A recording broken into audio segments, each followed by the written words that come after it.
Grabe daw po ang suporta ng mga OFW sa Hong Kong kay PRRT. Nako. Kahit saan daw, superstar pa rin ang dating ni PRRT. Walang kupas daw ang pagmamahal ng mga kababayan natin. Ito daw po ay drama kasi yung mga naandyan sa stadium ay mga praktisado para mag-iyak-iyak.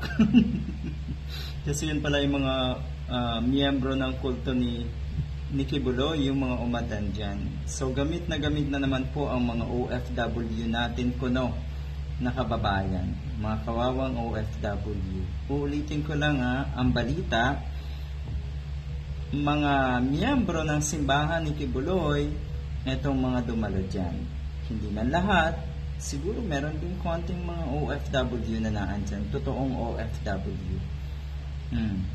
At eto, para lalong umingay etong pasasalamat na rally nga na ito, gumawa na naman daw ng fake news ang mga vangag tungkol sa ICC para lang daw ma-divert ang attention mula sa bonggang Thanksgiving event. Bongga daw. Alam niyo po, yung balita tungkol sa arrest warrant galing sa ICC. Sa tingin ko ay galing din mismo sa kampo ni Digong. Sa tingin ko ay galing din mismo sa kanila, sa mga nasa paligid ni Digong. Dahil alam naman nila kung ano yung nangyayari.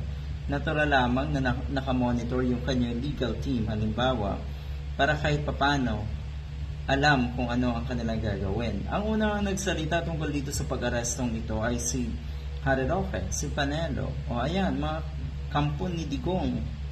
O, tapos isisisin nyo na fake news kuno ang Manila Times at ang mga mainstream media. Hindi po fake news yon.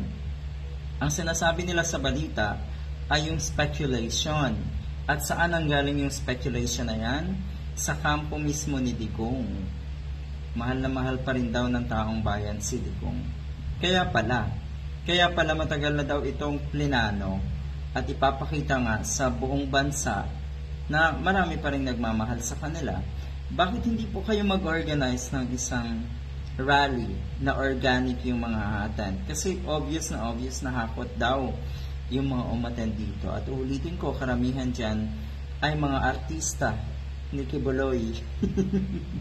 Kasi may mga paiyak-iyak pa dyan. Ilang maisog rally na ba ang inyong inilunsad at wala namang nangyari? Diba? Kahit yung rally na itong PDP laban sa Iloilo dahil walang mahakot, hindi kayang hakutin at hindi kayang bayaran ang mga taga Iloilo dahil walang mahakot, kaya kinancel na lang yung kanilang rally. Ganyan huwag tayong pakitang tao lang. Huwag tayong yan yung pinakamalaking peke, fake news. Yan yung pinakamalaking panggagago at yung tinatawag na panluloko, sabihin na natin, panluloko sa mga kababayan natin. Akala mo talaga totoo na maraming dumalo ng mga OFW. Yun pala ay mga miyembro ng simbahan ni Kibuloy. O ayan, at least naging successful kayo. Pero ulitin ko lang sino bang niloko nyo? Hindi kayo rin, sarili nyo. Kasi wala namang matino na maniniwala na itong mga ganitong klaseng pagtitipon, yung mga umattend dyan ay mga organic at may totoong, or alam, diba? May totoong sinasabi nyo na pagmamahal dito nga sa tinatawag niyong superstar pa rin. Good luck.